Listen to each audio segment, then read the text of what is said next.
بسم اللہ الرحمن الرحیم نحمدہ ونصلی علی رسولہ الکریم اما بعد فاعوذ باللہ السمیع العلیم من الشیطان الرجیم بسم اللہ الرحمن الرحیم قال اللہ تبارک و تعالی فی کتاب الکریم ان اللہ وملائکتہ یصلون علی النبی یا ایہا الذین آمنوا صلوا علیہ وسلموا تسلیما اللہم صلی علی محمد وعلی آل محمد کما صلیت علی ابراہیم وعلی آل ابراہیم انک حمید مجید اللہم بارک علی محمد وعلی آل محمد کما بارکت علی ابراہیم وعلی آل ابراہیم انک حمید مجید۔ بات چل رہی تھی رمضان المبارک کی فضیلت کی۔ البتہ اب کیونکہ اس کا ایک عشرہ گزر چکا اور آج تقریباً 12 یا 13واں روزہ ہے، اس لیے مناسب معلوم ہوتا ہے کہ اب شب قدر کے بارے میں کچھ گفتگو ہو جائے۔ عزیز دوستو، شب قدر کے بارے میں تقریباً وہی حدیثیں ہیں جو میں نے آپ کے سامنے گزشتہ ویڈیوز میں پیش کر دی ہیں۔ البتہ اس میں صرف اور صرف شب قدر کی فضیلت کو ظاہر کرنے کے لیے انہی حدیثوں کو دہرانا پڑے گا۔ حدیث میں ہے کہ حضرت ابو ہریرہ رضی اللہ عنہ ارشاد فرماتے ہیں کہ نبی اکرم صلی اللہ علیہ وسلم کا ارشاد ہے کہ جو شخص رمضان المبارک کے روزے کو محض اللہ کی رضا اور اس پر ایمان رکھتے ہوئے اور اپنے نفس کی اصلاح کرنے کی نیت اور ثواب کی نیت اور اللہ کو خوش کرنے کی نیت سے رکھے تو اس کے وہ تمام گناہ معاف ہو جاتے ہیں جو اس نے اس سے پہلے گناہ کیے تھے، یعنی پہلے تمام تر گناہ اس کے معاف ہو جاتے ہیں۔ پھر اس کے بعد فرمایا کہ جو شخص قیام اللیل یعنی رات کا قیام رمضان المبارک کے مہینے میں کرے، مراد اس سے تراویح کی نماز ہے۔ تو فرمایا کہ یعنی اس کے دل میں کوئی ڈر بھی نہ ہو، صرف اللہ کی رضا اور اس کی خوشنودی حاصل کرنے کے لیے اور اپنے نفس کی اصلاح کرنے کے لیے وہ رات کا قیام کر رہا ہو، قیام اللیل کر رہا ہو، اور تو اللہ تبارک و تعالیٰ اس کے ان تمام گناہوں کو معاف فرما دیتا ہے جو اس نے اس سے پہلے کیے تھے، یعنی پورے سال میں کیے تھے۔ اسی طریقے سے پھر فرمایا کہ جو شخص شب قدر میں ایمان کے ساتھ یعنی اللہ پر ایمان رکھتے ہوئے، شریعت کو سچا جانتے ہوئے، سچا مانتے ہوئے اور اپنی اصلاح کی نیت اور ثواب کی نیت سے اور صرف اللہ کی رضا کے واسطے، جس میں کوئی ریاکاری نہ ہو، اس نیت سے شب قدر میں جاگتا ہے، لیلۃ القدر میں قیام کرتا ہے، تو فرمایا کہ اس کے تمام تر پچھلے گناہ معاف کر دیے جاتے ہیں۔ لیکن عزیز دوستو، یاد رکھو کہ اس سے جو مراد ہے وہ صغیرہ گناہ مراد ہیں، کبیرہ گناہوں کے لیے توبہ کرنا شرط ہے۔ اس کے لیے فرمایا نبی اکرم صلی اللہ علیہ وسلم نے کہ اگر کوئی شخص کبیرہ گناہوں سے بچتا رہے تو فجر کی نماز سے ظہر کی نماز تک کے تمام گناہ اس کے معاف ہو جاتے ہیں، یعنی ایک نماز سے دوسری نماز تک کے جتنے بھی گناہ ہیں وہ تمام تر اگلی نماز جو تمام تر درمیانی گناہوں کا کفارہ بن جاتی ہے۔ یعنی جو گناہ فجر کی نماز سے لے کر ظہر کی نماز تک ہوئے ہیں، ظہر کی نماز ان تمام گناہوں کا کفارہ بن جاتی ہے جو اس نے صغیرہ گناہ کیے ہیں۔ اسی طریقے سے ظہر کی نماز سے عصر کی نماز تک جتنے صغیرہ گناہ اس سے ہوئے ہیں وہ اس کا کفارہ عصر کی نماز بن جاتی ہے۔ اسی طریقے سے عصر کی نماز سے لے کر جتنے گناہ مغرب تک کیے ہیں ان کا کفارہ مغرب کی نماز بن جاتی ہے، اور مغرب کی نماز سے لے کر عشاء کی نماز تک جتنے گناہ کیے ہیں ان تمام گناہوں کا کفارہ عشاء کی نماز بن جاتی ہے۔ لیکن عزیز دوستو یاد رکھو، اس سے مراد صغیرہ گناہ ہیں نہ کہ کبیرہ گناہ۔ اگرچہ اس حدیث کے اندر صغیرہ اور کبیرہ کی قید نہیں، لیکن بخاری و مسلم کی وہ حدیث یاد رکھیں کہ کبیرہ گناہوں کے لیے توبہ شرط ہے اور ان گناہوں کو چھوڑنا بھی شرط ہے، کیونکہ توبہ صرف استغفر اللہ یا اللہ میری توبہ ہے، صرف اس الفاظ کا نام نہیں ہے، بلکہ معافی کے ساتھ اس سے ہمیشہ بچنے کا ارادہ کرے، اس چیز کا نام توبہ ہے۔ اسی طریقے سے فرمایا کہ ایک رمضان سے لے کر دوسرے رمضان تک جتنے گناہ ہوتے ہیں ان تمام گناہوں کا کفارہ بن جاتا ہے رمضان المبارک کا مہینہ۔ تو عزیز دوستو، اس سے پتہ یہ چلا کہ شب قدر کی بڑی فضیلت ہے، اور شب قدر کا قرآن کریم کے اندر غالباً تین جگہ پر ذکر ہے، 3 مقامات پر ذکر ہے شب قدر کا۔ اللہ تبارک و تعالیٰ نے اور اس لیلۃ القدر کے بارے میں اللہ تبارک و تعالیٰ نے ایک پوری سورت بھی نازل فرمائی ہے، اور اس کی بڑی تعریف فرمائی، اور فرمایا کہ یہ رات ایسی ہے کہ اگر کوئی اس میں عبادت کر لے تو اس کو ایسا ثواب ملے گا کہ گویا اس نے 1000 مہینوں سے بھی زیادہ جو ہے اللہ کی عبادت کی ہو، یعنی 1000 مہینوں کی عبادت سے بھی زیادہ ثواب ملے گا۔ اس لیے عزیز دوستو، یہ قرآن کریم کے اندر ہے کہ جو شخص اس رات میں جاگے اور تو اس کا ثواب 1000 مہینوں کی راتوں کی عبادت سے بھی زیادہ بڑھ جاتا ہے۔ اللہ تبارک تعالیٰ فرماتا ہے کہ ہم نے قرآن کریم کو رمضان المبارک کے مہینے میں نازل کیا، یعنی فرمایا رمضان وہ مہینہ ہے جس میں قرآن کریم کو نازل کیا جو انسانوں کی ہدایت کا باعث ہے۔ تو عزیز دوستو، رمضان المبارک کا تو وہ بابرکت مہینہ ہے جس میں قرآن نازل کیا گیا، اور قرآن وہ کتاب ہے جو ہدایت چاہنے والوں کو، جو اللہ سے ڈرنے والوں کو، جو متقی اور پرہیزگار لوگوں کو جو ہے راستہ دکھاتی ہے۔ یہ بات قرآن کریم کے پہلے پارے میں سورت نمبر 2 کے پہلے رکوع میں آیت نمبر 2 سے لے کر کے، یعنی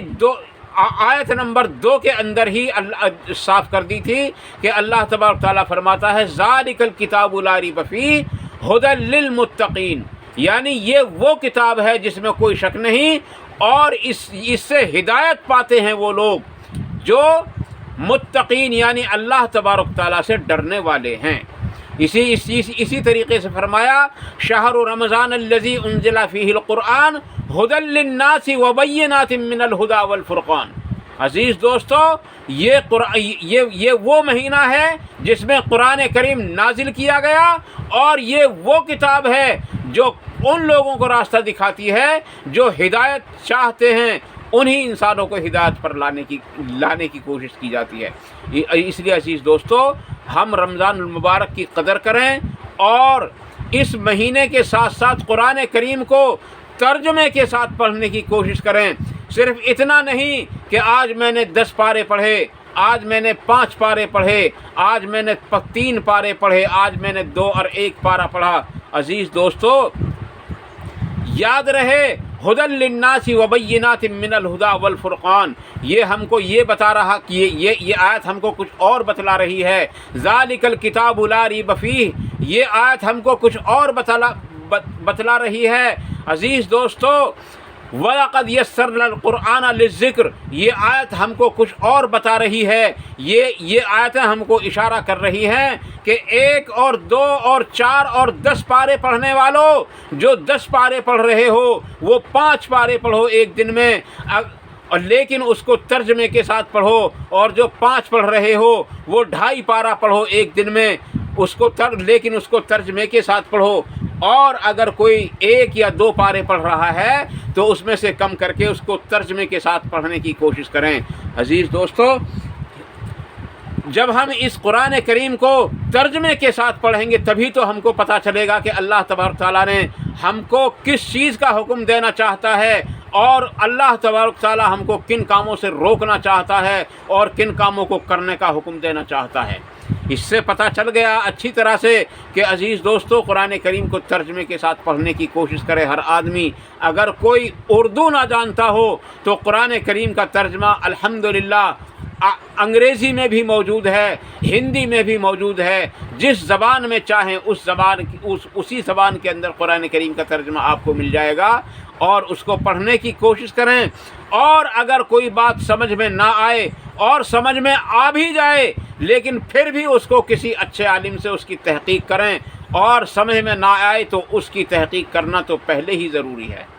اس لیے عزیز دوستو، ہم سب کو چاہیے کہ ہم اس رمضان کی قدر کریں اور اس رمضان کے روزے کی قدر کریں، اور اس رمضان میں اپنی مغفرت کے فیصلے کرا لیں، اور قرآن کریم کی تلاوت کر کے اس کا ترجمہ اور اس کی تفاسیر کو سمجھ کر اس پر عمل کرنے کی کوشش کریں، تاکہ قرآن کریم کا وہ مقصد، وہ مطلب جو اللہ تبارک تعالیٰ نے قرآن کریم کے اندر ارشاد فرمایا ہے کہ یہ قرآن ہم نے تمہاری ہدایت کے لیے نازل کیا ہے، تاکہ وہ مطلب پورا ہو جائے۔ نبی اکرم صلی اللہ علیہ وسلم کی جو آخری وصیت تھی، وہ بھی آپ صلی اللہ علیہ وسلم کا ارشاد یہی ہے کہ میں تمہاری ہدایت کے لیے 2 چیزیں چھوڑ کر جا رہا ہوں، ایک قرآن اور ایک سنت یعنی احادیث رسول۔ اگر ہم ان کا ترجمہ نہ پڑھیں گے تو ہماری کیسے سمجھ میں آئے گا کہ اللہ تعالیٰ ہم کو کن کاموں سے روکنا چاہتا ہے، اس کا رسول ہم کو کن کاموں سے روکنا چاہتے ہیں، اللہ تبارک تعالیٰ ہم کو کن کاموں کا حکم کرنا چاہتا ہے، اور اللہ کے رسول صلی اللہ علیہ وسلم ہم سب کو کن باتوں کا حکم کرنا چاہتے ہیں۔ ہم کو تبھی پتہ چلے گا، تب ہم اس کا ترجمہ اور اس کے صحیح احکامات کو معلوم کرنے کی کوشش کریں، تبھی ہماری سمجھ میں آ سکتی ہے بات۔ عزیز دوستو، اس طریقے سے اگر طوطے کو قرآن کریم پڑھا دیا جائے تو اس کو کچھ فائدہ نہیں ہو سکتا۔ میں اتنا تو نہیں کہتا کہ بنا ترجمے کے قرآن کریم پڑھنے سے کوئی فائدہ نہیں ہوتا، مبادا فائدہ ہوتا ہو، لیکن عزیز دوستو، جو اصل فائدہ ہے وہ قرآن کریم کا ترجمہ پڑھنے سے ہوتا ہے۔ جو اصل فائدہ ہے وہ قرآن کریم کا ترجمہ پڑھنے سے ہوتا ہے۔ البتہ اگر کوئی قرآن کریم کو بغیر ترجمے کے بھی پڑھے تو میں سمجھتا ہوں کہ شاید وہ ثواب سے محروم نہ رہے، لیکن عزیز دوستو یہ کوئی بات نہیں ہے۔ اس طریقے کی اور بھی بہت ساری احادیث ہیں جن میں لوگوں نے دھوکے کھا رکھے ہیں۔ اللہ کے نبی صلی اللہ علیہ وسلم کا ارشاد ہے کہ جو شخص قرآن کریم کو پڑھے اور اس کو حفظ یاد کرے اور اس پر عمل کرے تو وہ اپنے ایسے 10 لوگوں کی شفاعت کرے گا جن کے حق میں جہنم کا فیصلہ ہو چکا ہوگا۔ اس حدیث کی اگرچہ سند میرے پاس موجود نہیں ہے عزیز دوستو، لیکن یاد رہے کہ عمل کرنا اور اس کے تقاضوں کو پورا کرنے کا بھی حکم جو ہے اسی حدیث کے اندر ہے۔ صرف یعلمون اور تعلمون پڑھنے والوں کے لیے یہ جو ہے فضیلت حاصل نہیں ہے، بلکہ اگر فضیلت حاصل ہے تو اس پر عمل کرنے اور اس کے تقاضوں کو معلوم کر کے ان پر عمل کرنے والوں کے لیے ہے۔ اور اس پر عمل کرنا اور اس کے تقاضوں کو معلوم کر کے ان کو پورا کرنے کا مطلب یہ ہے کہ ہم پہلے اس کو سمجھیں اور پھر اس کے بعد ہی ہم اس کے تقاضوں کو پورا کر پائیں گے عزیز دوستو۔ اس لیے ہم سب کو قرآن کریم کا ترجمہ اور تفسیر پڑھنا چاہیے، اور احادیث کا ترجمہ اور تفسیر پڑھنی چاہیے، اس کو سمجھنے کی کوشش کرنی چاہیے۔ عزیز دوستو، انسان کی عقل ایسی نہیں ہے کہ جو اس کی عقل میں نہ آ سکے، ہر چیز اس کی عقل میں آ جاتی ہے۔ یہاں دنیا کی تو ہر چیز عقل میں آ جاتی ہے، کیا شریعت کی کوئی بات ہماری عقل میں نہیں آئے گی؟ میں کہتا ہوں ضرور آئے گی، لیکن ہم اس کو اپنی عقل میں لانے کی کوشش کریں۔ بزرگوں کے پیچھے جو عزیز دوستو، مجھ کو یہ الفاظ کہنا پڑتا ہے، بزرگوں کے پیچھے نہ چل کر قرآن اور حدیث کے پیچھے چلیں۔ ابھی پچھلے دنوں مسجد امیر معاویہ ہاپڑ رفیق نگر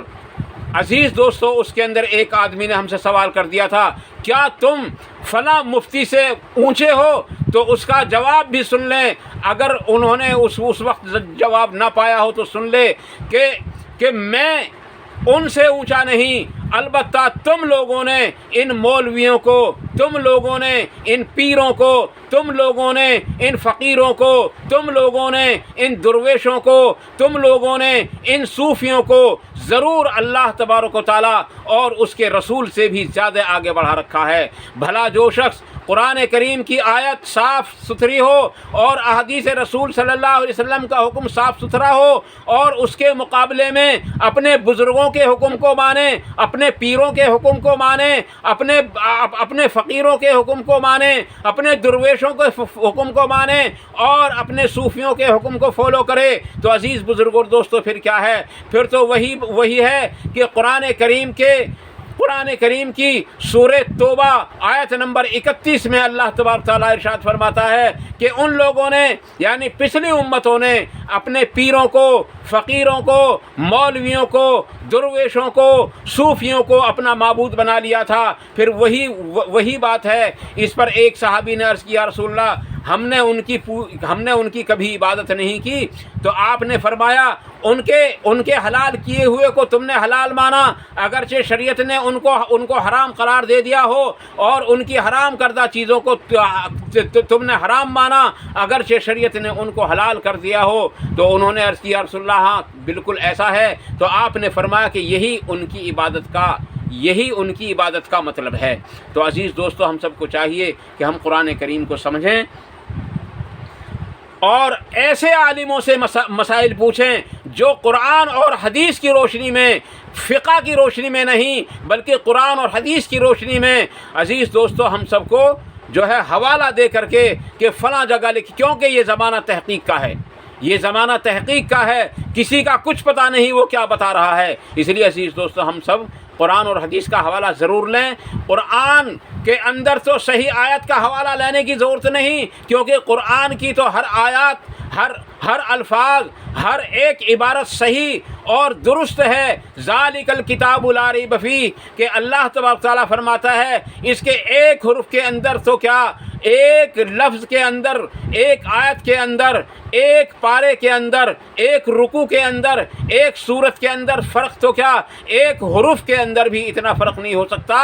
جتنا ایک جو ہے رائے کے دانے کے برابر بھی کمی نہیں آ سکتی۔ ذالک الکتاب لا ریب فیہ عزیز دوستو یہ ہم کو بتاتی ہے کہ اس کے اندر کوئی شک و شبہ واقعی کی گنجائش ہی نہیں ہے۔ ہاں البتہ اگر کوئی اس کے ترجمے میں یا تفسیر میں اس کی میں کوئی ڈنڈی مار دے تو ایک بات یہ جو ہے یہ بات الگ ہے۔ البتہ احادیث رسول صلی اللہ علیہ وسلم جتنی دنیا کے اندر موجود ہیں، اس سے جتنی صحیح احادیث موجود ہیں اس سے کہیں زیادہ ضعیف